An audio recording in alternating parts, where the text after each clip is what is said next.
everybody, welcome to episode number 35 of the Hobby Hotline today. With us today is Eric Norton from Beckett Live and Brad from the Texas Car Dude. And I'm Val, your pal Val from NASCAR Radio. Are we sure that any of that is true? Are we okay with any of that? Goodness. So everybody bear with me. I disagree. I'm running the board here today, so to speak, for my second time. So trial by fire. So I apologize to everybody if we have any mixes up today. But man, is it great to be with everybody. It sure is. It's fun. Both Brad and I are down here in the Dallas-Fort Worth area. It's probably about 70 degrees outside, which is a blessing. Yes. Because it's going to be 90 later this week. I'm not digging that, Brad. How about you? I want nothing but 70 to 80 degree weather. And this 90, just back and forth, it's going to get so many people sick, and then everybody's going to think that there's that thing that people say should not be named. Yeah. And there's going to be more testing and more reporting, and it's just going to mess everything all up. So no, I'm not looking forward to 90, 70, 90, 70. I disagree, but okay. It's Val, this is your show, man. I'm going to pass it back over to you and just my show. It's everybody's show. And on that note, I'm putting the link on Twitter on the NASCAR Radio site. Again, it's for everybody. You have any hobby questions? We have lots and lots of hobby knowledge on the show with everybody today. And if you have a question, you can tweet us. If you want to call in, there is a StreamYard link that you can click, and it'll bring you into the backstage, and we'll bring you on the show to ask your question. And it's been a busy week. I haven't been on the show for a couple of weeks, but it's been crazy in NASCAR. We got Michael Jordan being a majority owner of a NASCAR team, hooking up with Denny Hamlin. So that was big in NASCAR, and we have the new schedule for next year. They're going to run dirt at Bristol. Don't know how they're going to do it, but that's pretty interesting. So other plethora of hobby news. We can get into it. And during the week, if folks have questions, you can tweet one of us. And I think, Brad, we had a question. Yeah, we actually had a question. Somebody asked me last night. I want to make sure that with all the hobby knowledge that we got, especially with Mr. Norton being here, I'll just read it word for word. Good afternoon, Brad. My name is Greg, and I'm glad to ask these questions in an environment where we can have many quote-unquote eyeballs and ear canals. Would you explain? There's a two-part question. Could you please explain the terms sheet cut and trimming, and are these two terms related somehow? So what are the differences between sheet cut and trimming? You asking me directly? Because I can help you. Yeah, go ahead, please. All right. That's good. I'm new. I don't know nothing. Okay, so sheet cut and trimming are, I guess in a sense related, but not really at all. A sheet cut card is a card that was part of a full uncut sheet and was then cut out of said sheet. And you'll see this. There was I'll try to find it while I'm talking here. But there was a Bobby Orr recently that was sheet cut that had had a high Beckett grade. It was a 9.5 or a 10. But it immediately got, hey, it's sheet cut, it's sheet cut, it's sheet cut. I personally don't care. It's just, it is what it is. But, hobby purists don't like sheet cut cards with high grades. Okay, it's fine. Trimming is something completely different. Trimming is something that you do to alter a card, doctor it, trim it. There's all kinds of terms out there to describe that, but that is when you do something to actually alter the card. Trimming most prominently means actually trimming the card, cutting the card down to where it might have sharper corners, better edges. It's something that is very frowned upon, obviously, in the hobby. We don't like that, but it's out there, and it's been a big issue for at least a couple of years, as people, entities around the hobby have caught on to it and started to make a big noise about it. So that is the difference between the two. All right, and then the second part, and Val, you can take this part. Would possession of a sheet cut card at this particular time in the hobby be desirable to most involved in the hobby? So I guess they're saying, is it okay to own a sheet cut card? So I think I was looking at the chat here. 1977 Cloth said, every card is a sheet card. Okay, so outside of that, if you go buy like the 1990 promo sheet card with the Frank Thomas no name on it, let's just go there. You're not really going to see that, though. I'm sorry about it. Yeah. No, you're definitely right. That was a mistake. Now, so I guess, what about the Kraft Macaroni, or they had the baseball cards back in the late '80s, and that's different. And I think, Brad, we talked yesterday about the 1984 Nestle. I think it was baseball was only available in full sheets, I believe, and then some folks cut them down and had them graded, and then trying to find those in holders is a little bit tough.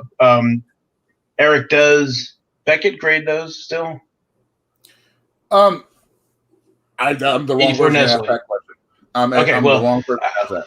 Well, I know PSA, they stopped doing it. So trying to find a 84 Nestle and a PSA is tough. But, the Sports Illustrated for kids, stuff like that, I like those. That way they can be preserved in a holder or collect the set in high grade or whatever. So I don't necessarily have an issue with that. And actually, I don't even know. I don't think PSA knows this, but the 1986 Sports Star Photographics Richard Petty, don't tell anybody, they're only available by sheet, and they were all cut down. So PSA grades them, so they don't know any better.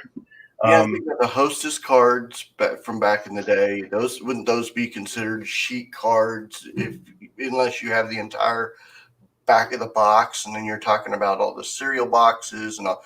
Wouldn't that be considered technically a sheet cut card, but unless you have the full box? I mean, yeah, I don't see sheet cut as a problem.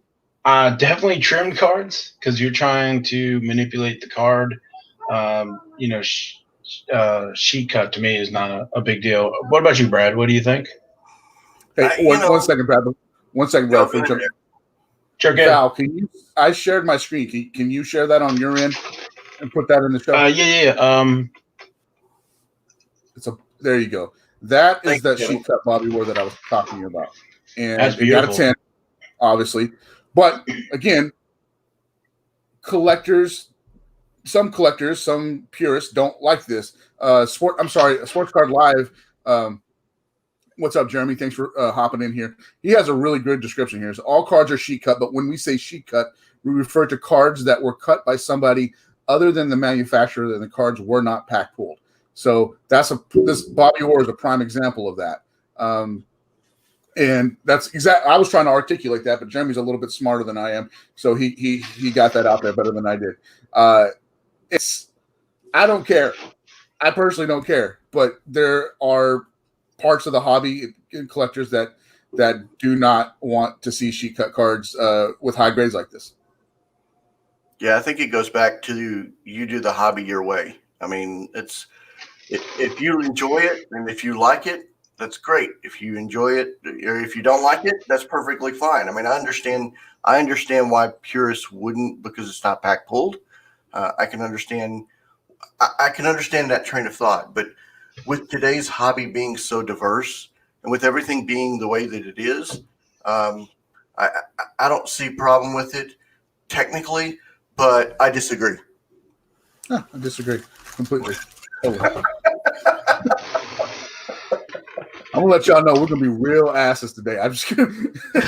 Yeah, And now let's do some context here. So yesterday we did some promotion for the Hobby Hotline, and I'm not even going to give the guy credit. Somebody came back and said, "Well, not for me because the hosts consistently agree, and I've been getting some hobby hate and some negativity by just random people. Not going to throw names out there, and I'm honestly, if that's what you guys want, yeah, we'll be jerks and we'll disagree and we can throw hobby hate out there, but I that's not who I am. But today, that's who I'm going to be because that's what you want.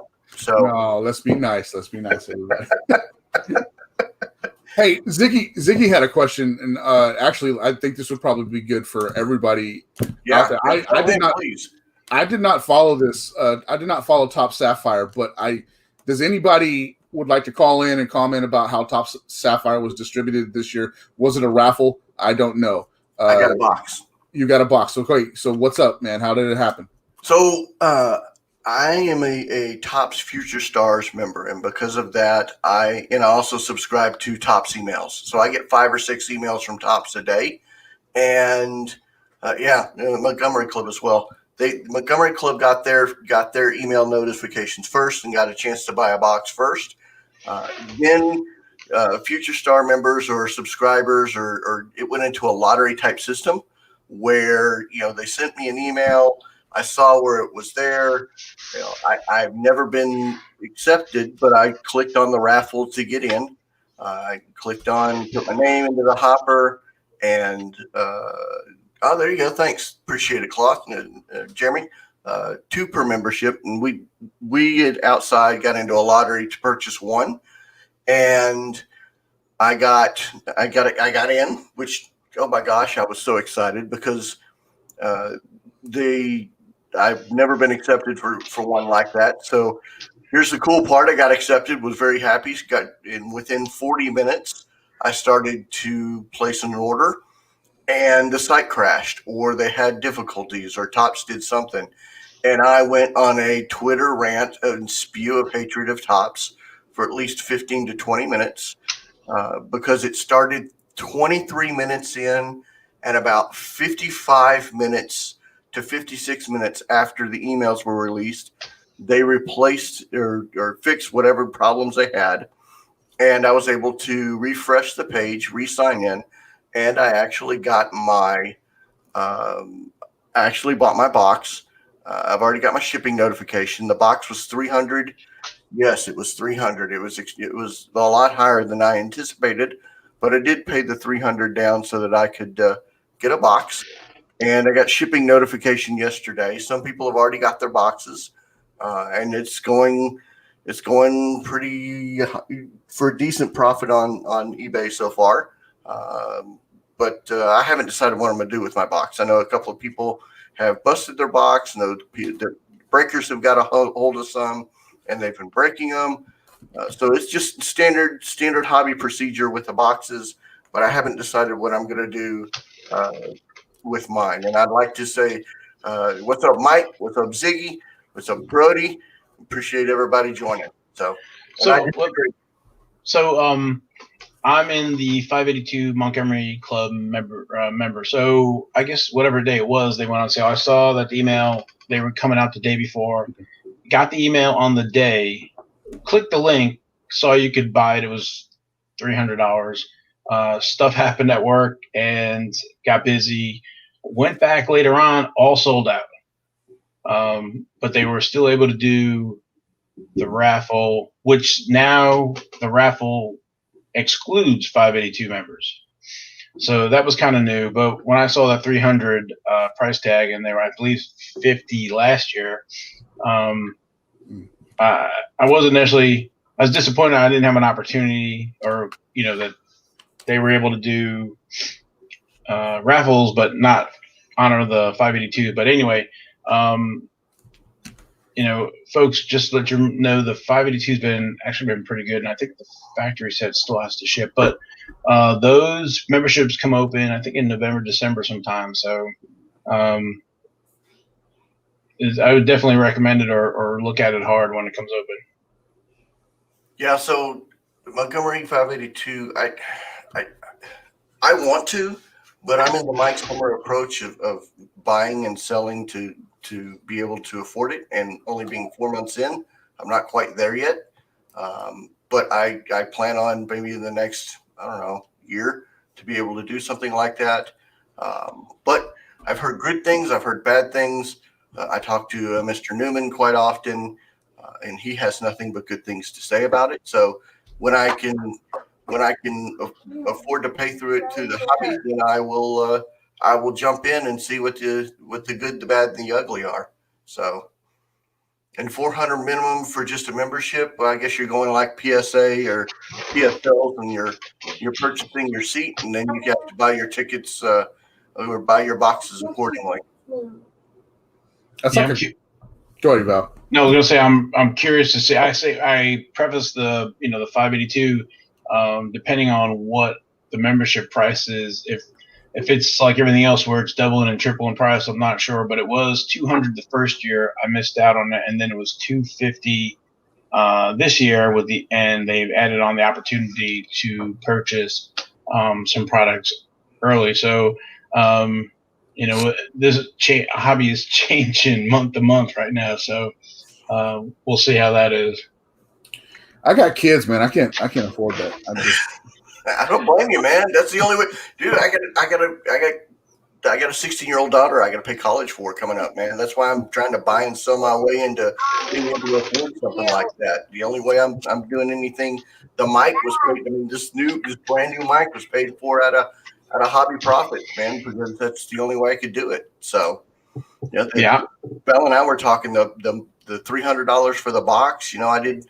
I did a certain amount of sales, and that those sales paid for the box. So I'm not paying any money out of the pocket. Which is why I'm having to grow slowly. Some people are credit carding their way into the hobby, and if that's what they want to do, that's perfectly fine. I have no problem with. Actually, you know what? I completely disagree with that. You should not do that. I 100% say you shouldn't do that. But if that's the way they want to do it, that's fine. But I'm trying to cash flow my way in through this thing, and eventually it'll get there. But you never know. You never know. So hey, we got to switch gears right here. See what I did for you there, Val? We're switching gears. Thank you. But hey, we just had some breaking news come down from the NFL that is going to actually maybe see some potential bumps in the hobby. Maybe not. But Cam Newton has tested positive for COVID-19, and that is making either Brian Hoyer or Jared Stidham your starter this Sunday. I understand that this is early. This broke 12 minutes ago, but hobby guys and girls, if you haven't sold all your Jared Stidham yet, right now might be the time to find it. Eric, I think we should maybe pause the show. Sport lots. Yeah, everybody will pause the show. Everybody go out to check out my cards. Sport lots, eBay. Oh my gosh! Yes, it's gonna be a feverish buy for all the golly. But yeah, no, that's awesome. I mean, awesome for the rookies to get and other people to get a potential. And be able to do that. I feel sorry for Cam, because I think that it would have been just for him to be the entire season. I was predicting potential MVP just because of him being where he was at and his amazing talent and his arm and him wanting to prove to everybody that forget you. I'm Cam Newton. I'm still Superman. And I'm going to will my way to an NFL championship, whatever that looked like. So I fully well expected, Cam Newton to rip roar his way through the hobby. But man, I hate to see that. Because that does affect that affects the AFC huge. Oh man. I mean, you could probably guess with Belichick, it's probably going to be Hoyer, at least for the first little bit there. But a switch to Stidham wouldn't be surprising at all. And again, Again, this is breaking news. It started 12 minutes ago. This broke. So I bet there is a run right now, like you said, on ComC, Sport Lots, Beckett Marketplace, anywhere else right now. There might be a run. So go get your stuff.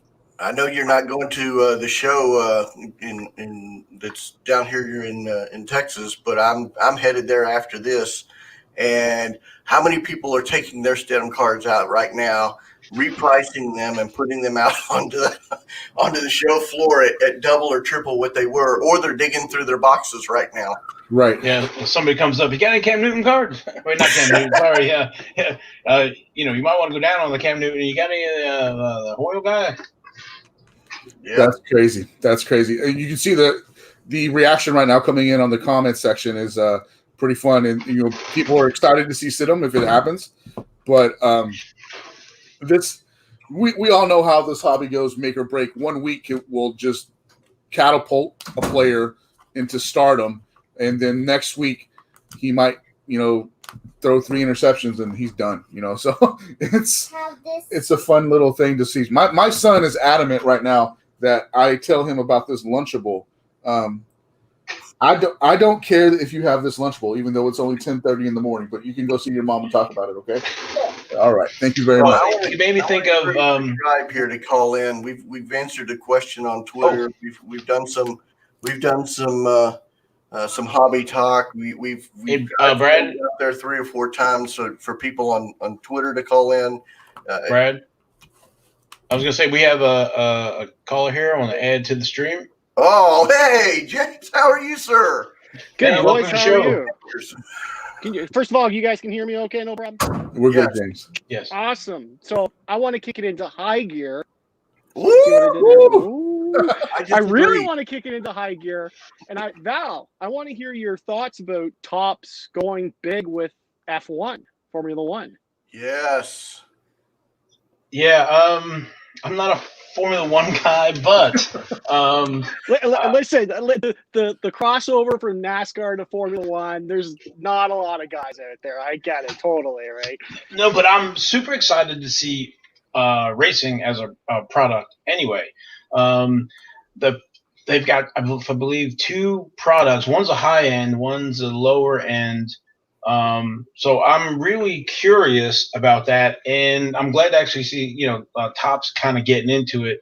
I had approached actually Topps one time, asking them at the Q&A at the National that if they would get into NASCAR at all, because they used to do I guess it was 2003 the E-Tops NASCAR. So there's never enough racing, and I know Canada be really excited about the F1. So yeah, no, it's great. Yeah, there's they've already done some Topps Now cards. They've got 4. yes, I totally forgot about so far.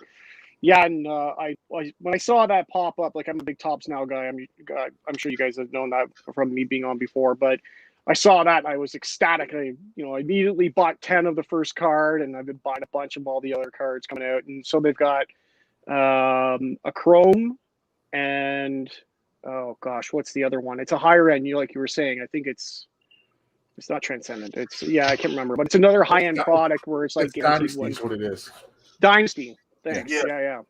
Yeah. So have they listed any of the print runs yet? They have the first card, which was really kind of a mid pack driver. That one printed 2,000, I think, or just over 2,000, and then the other 3, because there's one that's still up. The other 3, they were like the 1,000 to 2,000 range. The Hamilton, I think, printed close to 2,000. The one that I was really shocked at was Ferrari. The Ferrari car, and it's actually the only car so far that actually pictures a car. All the other ones are like of guys with their helmets on or on the podium with masks, obviously. The Ferrari only printed about 1,000, which was really surprising because there are tons of Ferrari fans out there. Like in the Formula One fandom, Ferrari is the team, right? For a century, Ferrari has been the team to follow in Formula One. And it didn't print as many as Hamilton, which was kind of shocking. So Yeah, I looked at it when I researched that guy who was card number one, and I had the kind of the same feeling. I was on the fence on that one. For tops and tops now, as you probably know, you really probably can't go wrong if you pick up card number one. yeah. And the tops now for the Formula One, I think later on more folks will get into it, and especially when the tops F1 products start shipping, getting opened, and people. I mean, I find people in NASCAR all the time when I go to driver appearances, or I did that. Oh, they make NASCAR trading cards. I'm like, oh yeah. And he's like, where do you get something like that? So I think those F1 cards will over time they probably got pretty good legs. Yeah, absolutely. And I'm sure, as like you said, as soon as they get into people's hands, they show up on secondary market like eBay, it'll start to gain power. Like, if you don't know, Formula One is like, if not top 5, at least top 10 biggest, sports in the world for people to follow. I can only see it growing, especially with the Chrome that'll come out. I think it's in January. Yeah, I when I worked at Texas Motor Speedway, I loved open wheel. It was just, I mean, and the engines. I mean, if you ever see it, and if you ever hear that engine whine live, if you like cars at all, it's super hot and super sexy, and to hear those cars whine and roam around, and the engines go up and down and up, and watch you. They're sleek. They're hot. They are hot. If you like cars at all, you love open wheel. Yeah, I have a quick story. Go ahead, James. Yeah, no, cool story. Toronto, we host the Indy, Molson Indy every year. They do it almost right downtown by the waterfront. I remember the first race that I ever went to with my dad. We sat on the back straightaway, which is pretty much the only straightaway in that race. And, we saw them doing the parade laps. Oh, yeah, okay, that's great. That first lap came, and they roared by. Chest was shaking. My dad and I were killing ourselves laughing because we couldn't believe at the power that happens with those cars. It's unreal. I still got to get to like Montreal to see a Formula One race because I hear it's just next level, right? But yeah. When I was a teenager, real quick story before my question. When I was a teenager, and this is what actually got me hooked on NASCAR. We, as a family, went down to Daytona, and we went to Daytona International Raceway, and we did a tour, and we couldn't ride the van, or we couldn't get into the infield because they were actually doing track testing. So they took us to the start-finish line, and we're just sitting there in the cars, running. I can't remember who it was at Val, but they were doing test laps, and the track lady or the tour person said, stand on the fence and just stand there for a little bit. I'm like, okay. I've never been to any type of NASCAR or anything like that. And we're sitting there, and the car goes around turn 3, around turn 4, and they see us up on the fence, and they light the car up. And he comes down the straightaway at like 150, 200 miles an hour. And as he blows by, we just go, whoosh, and then come back. And that rush or that adrenaline, whoo, I was hooked. Yeah. I was hooked. That was awesome. If you really want, and I'm sorry, we're totally deviating here, but if you really want a great race experience, after COVID's over and, these series are running, hopefully continuing to run on a regular basis, the American Le Mans series, which is like the Ferraris and the Porsches and, the other like Audi looking cars, like the cars that they run in Le Mans, they have a fantastic fan experience. So just northeast of Toronto, there's a fairly big track, and former Formula One track from like 30, 40 years ago. They have the series show up there at least once a year. The paddock is wide open.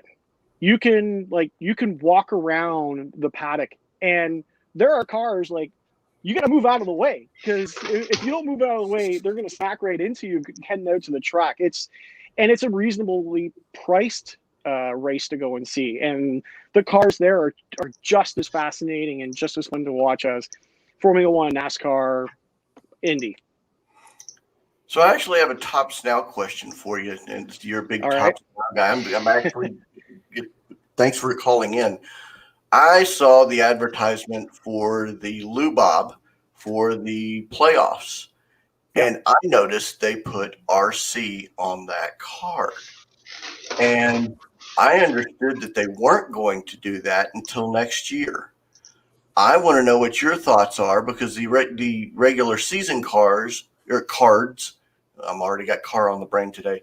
The regular season cards do not have RC on it, but the playoff card does. What are your thoughts on that? I'm trying to see if I have. I don't have any of his cards coming in yet. His regular cards, like all the other series, were rookie cards, right? Like all the pack the box hobby series, they were all rookie cards. So yes, his cards, all his Tops Now cards, will be rookie cards. In a regular season, pretty much any player that debuts up until about May, June, they will get the rookie card treatment. So they've got some kind of agreement between Tops and the MLB and the MLB Players Association that after a specific date, they can't have the rookie card logo, and it'll be a call-up logo. And I wish I had one handy. I don't. Yeah, so the call-up card. Yeah, it'll be the call-up card. And I think it's probably partially for profit on rookie card. Oh, am I back? Yeah. Yep, you're back. Good. Okay. Yeah, it's for Tops. Really, I'm thinking to profit, right? They want to be able to get that rookie into Series 1, Series 2, get that rookie card out there for people to buy, people to grade, etc. So that's why they've got that date. So obviously with this year, 60 games, if they weren't in Series 1 or Series 2 with a rookie card logo, all their cards will be call-ups, right? Like, for an instance, the Nate Pearson from the Blue Jays, as much as he was going to get called up, even if he had a regular season, and he got called up like first week of the season, he was only going to get a call-up card. Yeah. But yeah, Well, Lou Bob, all of his cards for Tops Now will have the rookie card logo. I disagree.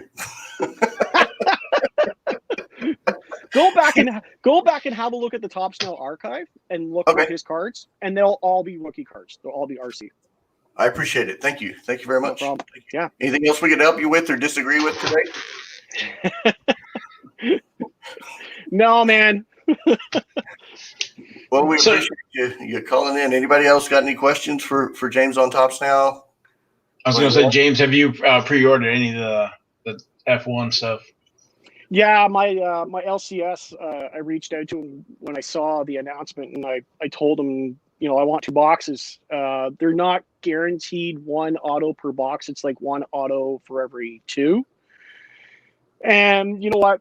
As much as the auto, this is probably not going to be great because I think they're actually featuring the Formula 2, which is like the series down from Formula 1. They're going to feature some of those drivers. It's not going to be great, although I think they're also saying there's going to be like past drivers, so that might kind of make it interesting. So I, take a shot at least getting 1 auto.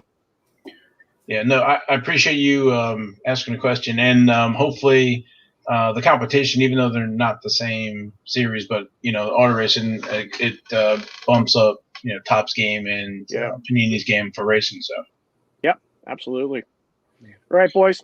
Thank you. Thank you, sir. Good one. All right. Thank you. I disagree, and go Rangers. So appreciate James for calling in. Feel free. There's open lines. There's open. Don't be shy. Don't be bashful. Don't feel free to disagree with us.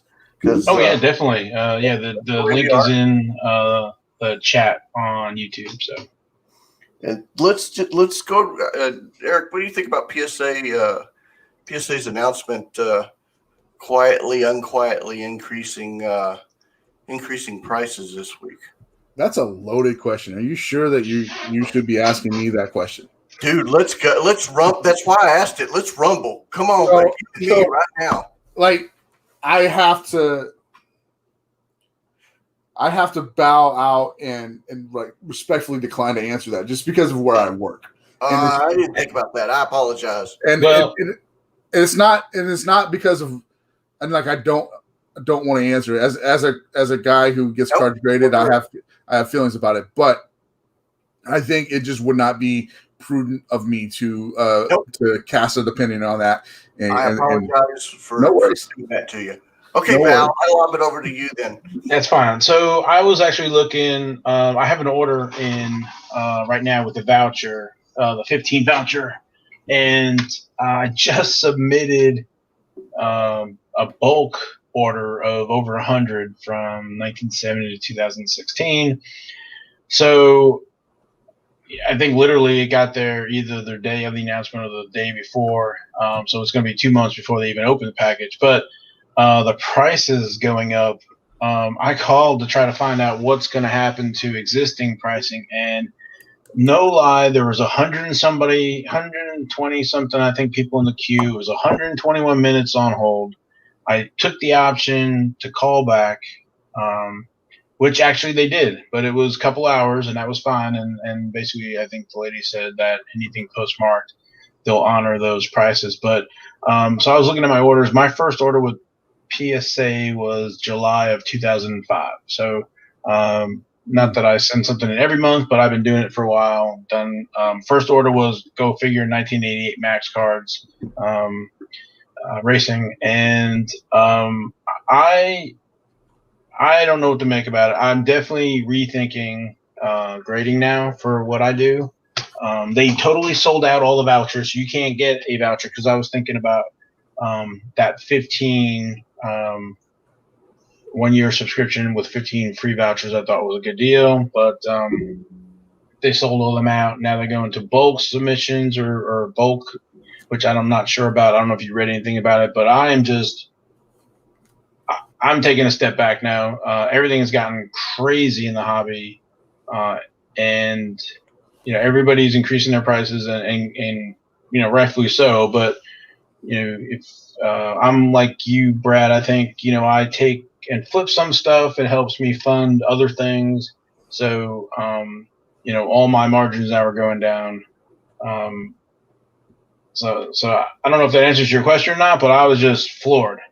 Yeah, I took my hat off here for a second because I kept banging the mic, but because I'm about to go on one of my rants.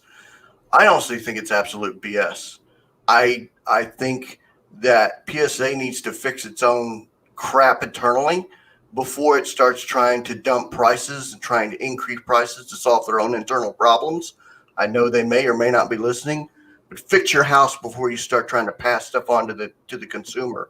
And what's going to end up happening eventually is somebody's going to come up with a way to grade cards through a computer software program, and somebody's going to come up with a way to fix some of these problems. And when that happens, all these companies are about to just like freaking get body slammed with all their excuses. And it's going to be, some people are going to come back, sit back into the hobby and laugh. And I understand what you're trying to do, but to keep increasing the prices to try to slow down, or to fix your own problems, fix your house before you try to pass that on. That's a BS way. That's like firing employees to increase your profit margin. It's crap. You shouldn't do it. Stop passing it on and fix your own house before you tear it off into somebody else. That's my opinion. I don't care if you disagree or not. So I'll jump in here now, because you got to calm down a little bit, Brad. All right, got to calm down. This is my second cup of coffee. Wait, before you start. So basically, like the modern vintage 71 or earlier is like $10 a card. Modern 72 to 2016 is $12 a card. Ultra modern 2017 to present, $15 a card. These are 20 card minimums. But Pokemon, no problem, $10 a card. Okay. Now, I'm not a grader. I've said this plenty of times on plenty of different shows. I don't work for BGS. I don't do anything with grading at all on that side of the business. I don't. And it's difficult doing my job, what I do, seeing the frustration from customers, from both PSA customers, BGS customers, even SGC customers. I see it all, and I see the complaints. I see the you're too slow, hire more people, it costs too much. I see all that. I can't speak for the other companies, but I can speak for what I see at the Beckett offices. The amount of cards, the amount of shipments that we get coming in on a daily basis to be graded is mind-boggling. It's absolutely mind-boggling. Everybody knows that. I'll speak directly about Beckett again. Everybody knows that Beckett is behind. It's not a secret. Our VP is tried to address it several times, and it's something right now. I think that there's really going to have to be a shift in the hobby and the way people think about what they're grading to really bring those numbers down. If that makes sense. What I'm trying to say is you don't need, excuse me, this is a stupid card, but this is a perfect example. You don't need your 1987 All-Star Flashbacks 92-93 Upper Deck Tom Chambers card graded. You don't need that card graded.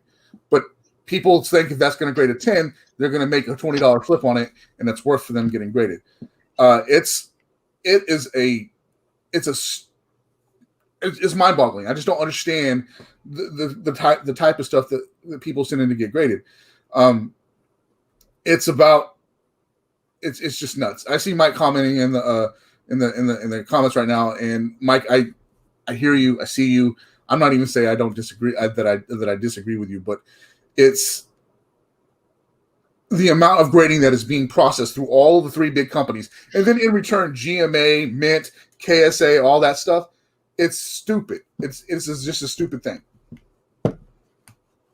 It's really on the hobby. Seriously, it's really on the hobby to cut back what they're sending in to be graded. I have no response. No, I think PSA is at that. I think that's. I have a response, but it's a customer service. Okay, so fine. I'll just say it. I make no bones about me driving. We live in Texas. I work less than 3 minutes from. I mean, you know exactly where I work. We work very, very close together. It is nothing for me to go drop off a card. I dropped off a card on June 20th, and it still hasn't been received by Beckett. This is it's not a comment on. It's just a statement of fact. That wait time is stupid. It is stupid. You're right. I'm sorry to cut you off. 100% agree with you. It's stupid. The customer service needs to be picked up. With that being said, I'm telling you the God's honest truth. We are doing the absolute best that we can with what we have in place. Everybody says hire more graders, okay? Hire more graders. It's not going to work. It's going to take at least 6 months to a year to get somebody trained to be able to grade without a second look, okay? Because a junior grader will grade a card, and then a senior grader will look at it to make sure that the grade is acceptable. It's going to take a year, all right? Well, let's just call it a year just for even purpose. Sure, yeah, it takes a year for a new employee to get up to speed. Okay, so that's with somebody with card knowledge. That person will also have to agree not to sell graded cards, not to grade their own stuff and sell their cards. That's not going to happen right now in this market because of how hot the market is. You follow what I'm saying? No, I follow 100%. All right. So getting people to walk away from crazy profits on graded cards and not being able to sell your cards and then being trained on top of that, it's just not. You don't see people jumping in off the street to be hired to be a grader. You just don't. Okay, well then let's flip here, and this is where you and we're probably going to get in on this. Texas, Dallas is a hotbed for technology. I don't care what anybody else says.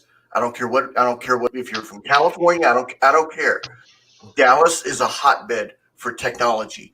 Less than 10 minutes from our office is a great big huge tower that has an insane amount of developers that would just chomp at the bit to take a project like this on. It's possible. It can happen, and I'm just thinking there's no reason for them not to take an automated system and insert that to make the system go faster. And the fact that it's not being done is absolutely, well, I agree, Ziggy. Okay, I should have said Austin number 1, Dallas number 2. You're right on that. But there is a way to automate this process, to use a pre-screening process, because our phones now can freaking check to see if a card is at a particular size. It can check if it's a particular thickness, and it can definitely check the surface to see if it's been whatever you want to call it. But the fact that automation has not been put into play in 2020 is ridiculous. Sorry. No, you're fine. You're right. There needs to be. I absolutely agree with you. There needs to be, which is kind of contrary to the show and disagreeing, but there needs to be some kind of automation in place. I wholeheartedly agree with that. I don't make those decisions. But I would guess the people around all of the 3 big companies that grade cards have at least looked at that and are weighing their options. I would hope so.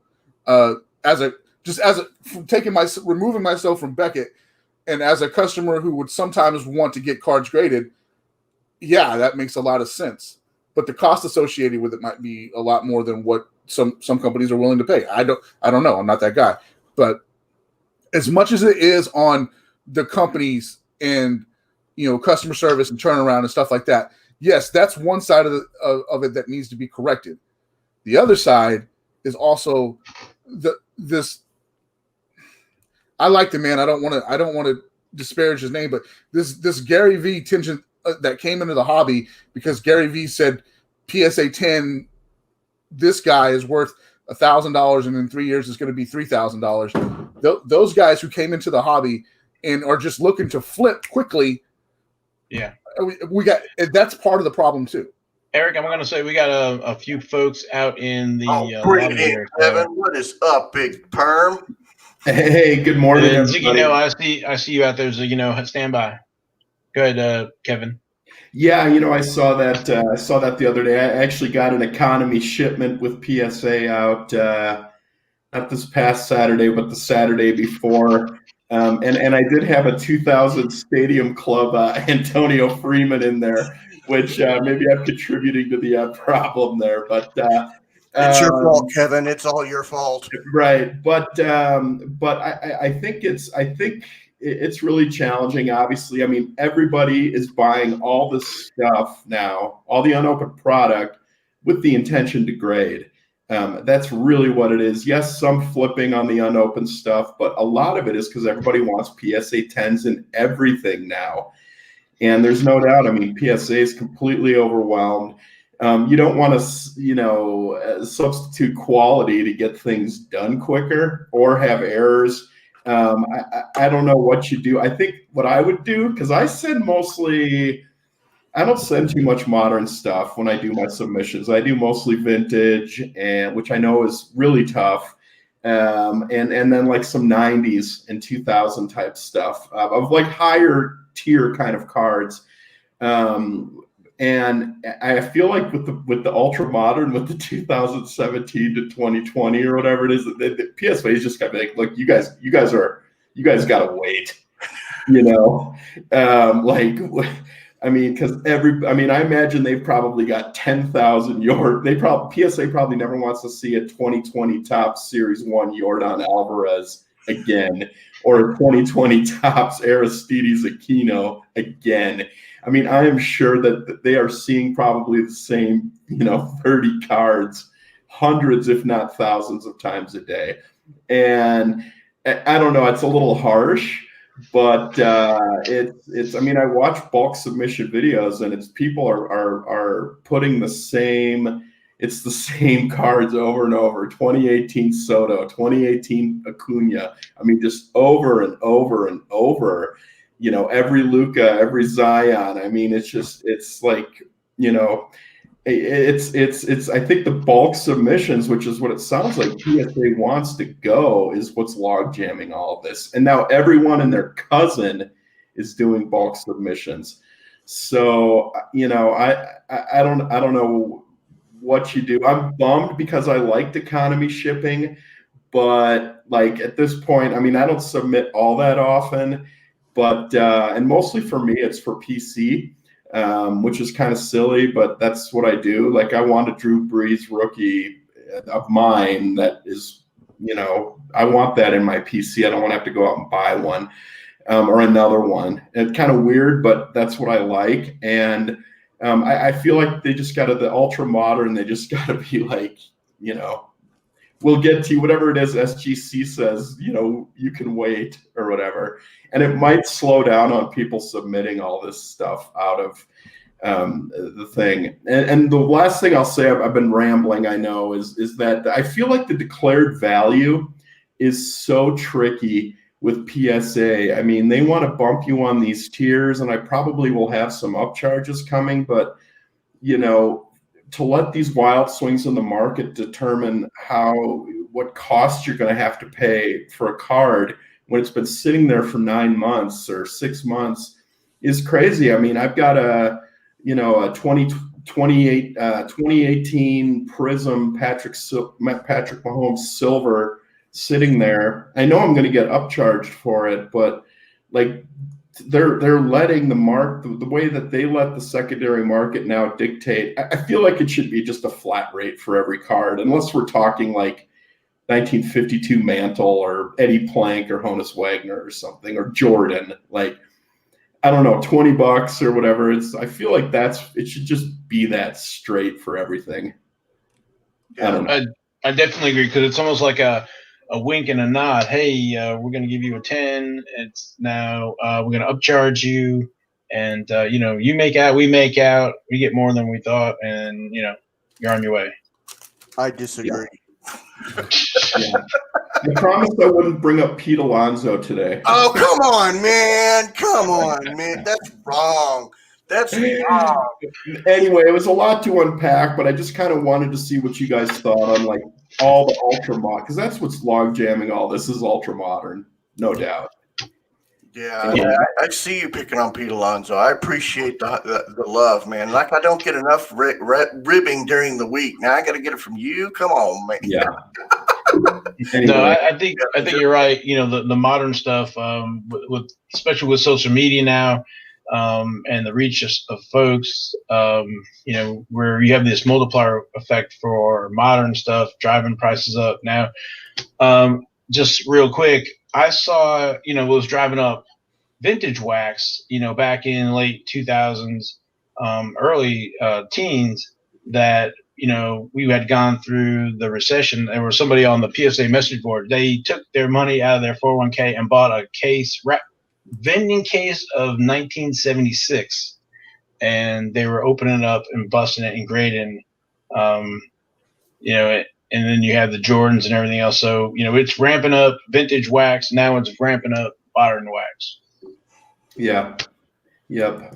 But guys, thanks a lot. Good show this morning. Appreciate you. I disagree. It's an awful show. Thank you so much for calling in today. No Have problem. a great day. Thanks, Kevin. We appreciate you. Oh. All right, and then we're going to add Mr. Ziggy. There he is. What's up, Ziggy? Guys, just real quickly, I want to add, I'm with you, Brad, on the I want technology, but I will say Jeremy at Sports Card Live did an interview a few months ago with a gentleman who actually commissioned a report in Canada on technology. And it's deemed that technology cannot grade cards as of today. It's not there, and there's a lot of reasons for it. I won't go into it, but I do recommend taking a look at the report. So even if technology is available to grade, I also want to point out the second thing is market acceptance. Assume there's a company that uses technology to grade. Are you going to be racing out to use them? Not unless they're comping at a high value. And more than likely, if you're using technology, you're not going to see 10s. You're going to see more 8s and 9s and 7s, which would probably prohibit people from using tech. Sadly, as much as I want technology to be the answer, there are a lot of obstacles that prevent technology from getting in here. So my last statement, what I will say, is when you grade a card, you need to think about why you're grading. If it's for your PC, I don't mind spending $20 and waiting a year to get it done. But if you're flipping, which is what most of these people are doing, you need to think about the risk of what that card value is going to be in 9 months or a year. You need to think about what's going to be like in 5 years. Like, are people really going to be collecting all these base cards 5 years from now for hundreds of dollars? And I'll just leave it at that. Thanks, guys. Great show. No, Ziggy, I appreciate it. I understand completely, and I'm okay with waiting. I am. I'm okay with waiting. I really am. But to wait from June till now and not even know if your card is in the system or even I drove the card to Beckett.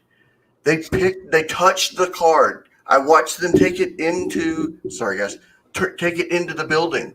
And now you're talking about here it's October and I still don't even have notice that the cards, I can't see it online. I can't see. And yes, I've called customer service twice and they've given me the answer of we're backlogged. Okay. I understand you're backlogged, but at least sorry, never mind. That's I'm getting off my soapbox now. Well, one thing I was going to say, Brad, that was new when I sent that bulk submission was you printed off another barcode and that went on the outside of the box. So I had sent it last week, and this week I got an email saying that they received it. So before that, I would have to see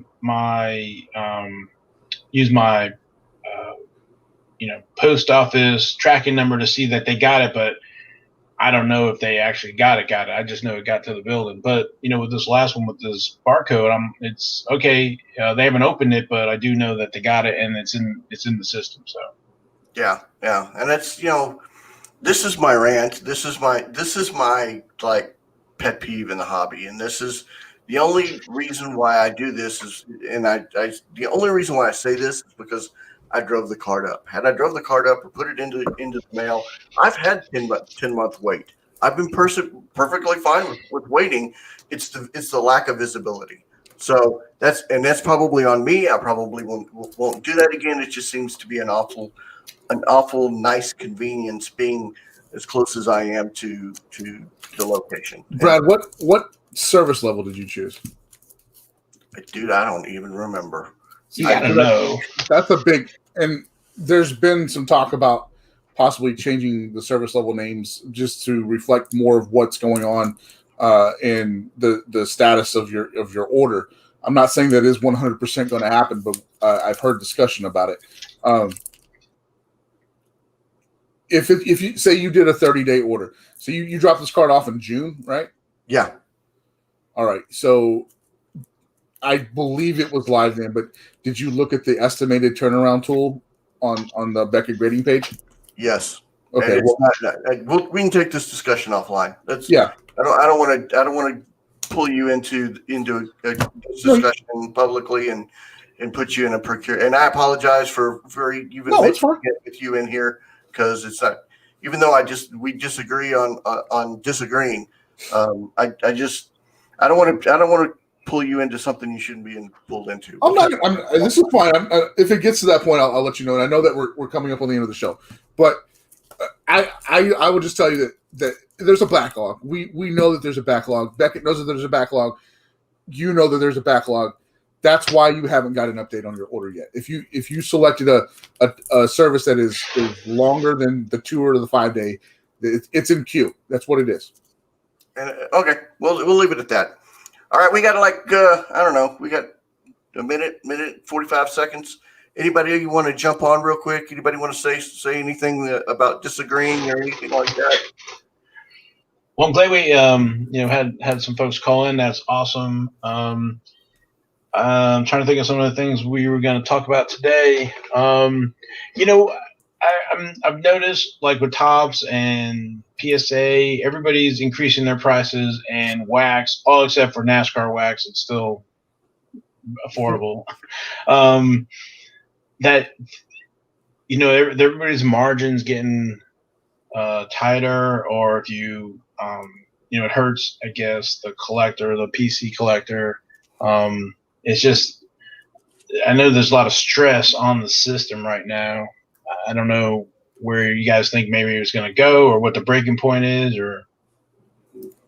I don't know. And it's what's really interesting is I see picture after picture after picture after picture on Twitter, and I just saw one right before we jumped on of a guy with a 9-rack or 9-tray high, whatever you want to call it, in the IT industry, it'd be a 72U rack of just straight up retail, absolutely full. And we're talking about Mosaic, we're talking about Prism, we're talking about anything, Donner, everything that's been out over the past 6 months.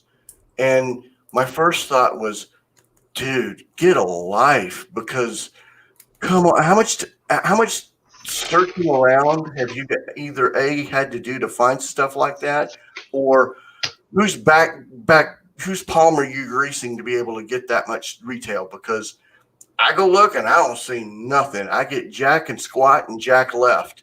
So for the amount of wax that is being either backdooring or whatever is absolutely ridiculous. And we see page after page after or picture after picture after picture on it. So it's ridiculous. And we've had conversations on here about how to slow that down. Dr. Beck's asked me to stop giving the companies ideas, but I honestly think that, online, I say online, and I don't mind, and then I don't mind, breaking up the different sets and whatnot. So no, I'll get off my box. Speaking of, I saw people now are hoarding the factory sets. Oh my gosh, I'm sorry. I saw 6 factory sets of Topps 2020 at face value at the Walmart at Crossroads. If you want a factory set of Topps 2020, Walmart Crossroads has 6 of them. Please come get one, because if you're paying $90 for that sucker, give me a break, okay? No, it's a factory set. Well, I think there's a red gold star or gold bordered 1 and 3 or something. So there's parallel for the factory sets now. I don't care. I don't care. I mean, let's put it. I opened up my box of 1992 basketball with the Shaquille Topps Gold that I PC'd just because I wanted to see what was in the Topps Gold. And you know what? It's every single factory card, and there's hundreds of them on the market. And 5 years from now, we're going to see 100 of the freaking Nick Solak's, unless he decides to move teams from the Rangers. We're going to see hundreds of those base cards sitting around, floating around, and those prices are going to be exactly where they were. So, when you were saying that, it made me think of, and Eric, you see what you think, but I think right now everything is so hot that people aren't practicing patience. It reminds me of when my daughter played soccer, the ball would go and the whole pack, everybody would go wherever the ball went. And it seems like that's the way the market is right now. I know that we're in overtime here, so I'll make it quick. I think as maybe a vocal minority for people who tune into these shows and listen, we all have our own shows and we all have fun doing those shows. There's hundreds of shows out there.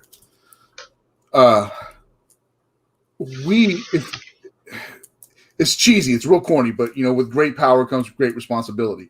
We have a responsibility to kind of tether what people are doing, and like if you're out there, and I've said this before on other shows, if you're out there spending your gas money or your grocery money on basketball cards, chasing down retail or whatever, that's on you. You shouldn't be doing that. You should probably take a step back and kind of be cautious about what you're doing. No one wants to see you open that 92 Topps Gold basketball set for that Shaquille O'Neal, and then you can't sell the rest of the cards for a penny. It's no one wants to see that, and then you're not eating that week, or you're not paying a bill or whatever.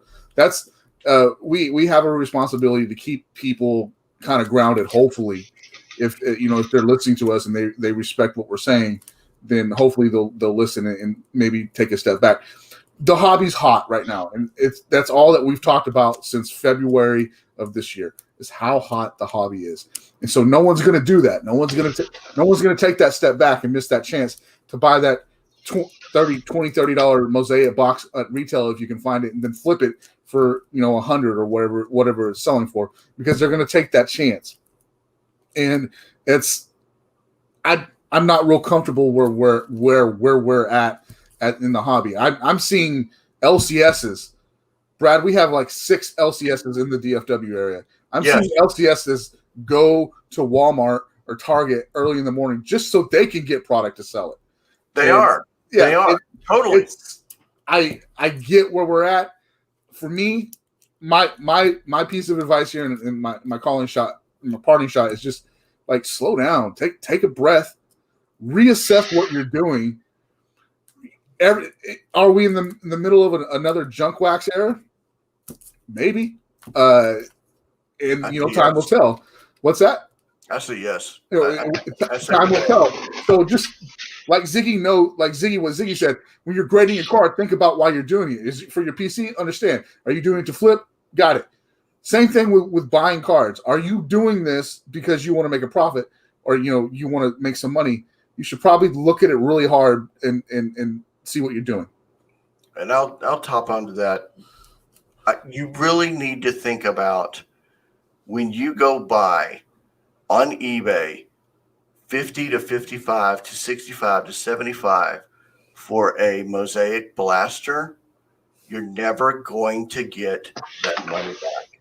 Even if the shot for you to get the rare autograph or to get the Joe Burrow, super refractor, whatever, you're not going to get it back. You need to really step aside and say, is it worth the $50 to $55 to $70 that you're paying for a Mosaic blaster? It floors me again, we'll go back. I'll use small economics here. The reason why those are out there is because people are paying those prices. If we as a hobby want this to slow down, stop paying the prices. But that's like telling a person that's on crack to not buy crack. So a lot of people on crack there, Brad. You hang out with those guys, dude. You see where we work. You should see. I mean, Val, we better wrap this up before we. I was gonna say thank you guys so much for joining me today. Everybody, practice that patience, and when everybody's gobbling up factory sets, when there's Series 1, Series 2, it's the same stuff. Looking for the chase, it's crazy. So, but thank you everybody for watching. Thank you everybody who called in. Thank you. We do the show for you guys. Like I said, we have a lot of experience, and of course, it reminds me of the old days of going to the LCS local card shop and just chatting with the guys about what's going on in the hobby and everything else. So, with that, I'll say thank you. Any parting things, Eric, Brad? No, I'm good. I disagree. All right, so let's see how we're supposed to end this. That's it. We'll just say good night. God bless, and see you next week. Yes. Word. Tune in next week. Bye, everybody. Good night.